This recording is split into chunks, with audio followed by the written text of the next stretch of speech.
Dios que se avisa en la tocata y 15 que es día de Purim. Viva yo, viva el rey, vivan todos Israel, viva la reina Esther, que hemos dio tanto placer.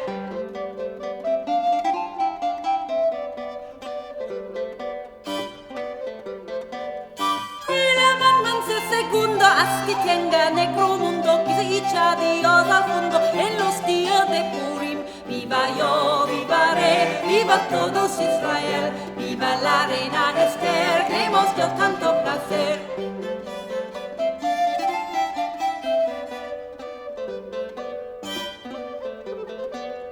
Llama a todos los chiquitos, vos haciendas, bombenicos, que se merquen jugueticos, que los tenaros de Purim. Viva yo, viva el rey, viva todos Israel, viva la reina Esther, que hemos dio tanto placer.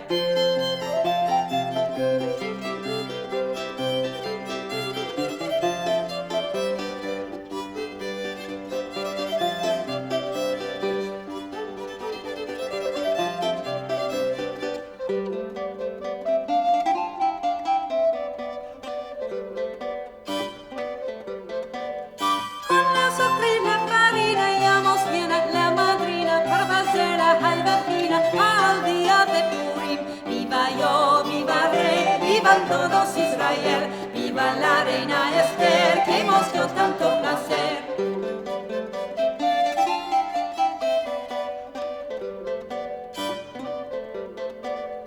Ahora venir muchachicos, dale tantos regalicos, aquel que pueda ducaticos, que así es el deber. Viva yo, viva el rey, viva todos Israel, viva la reina Esther, que hemos dio tanto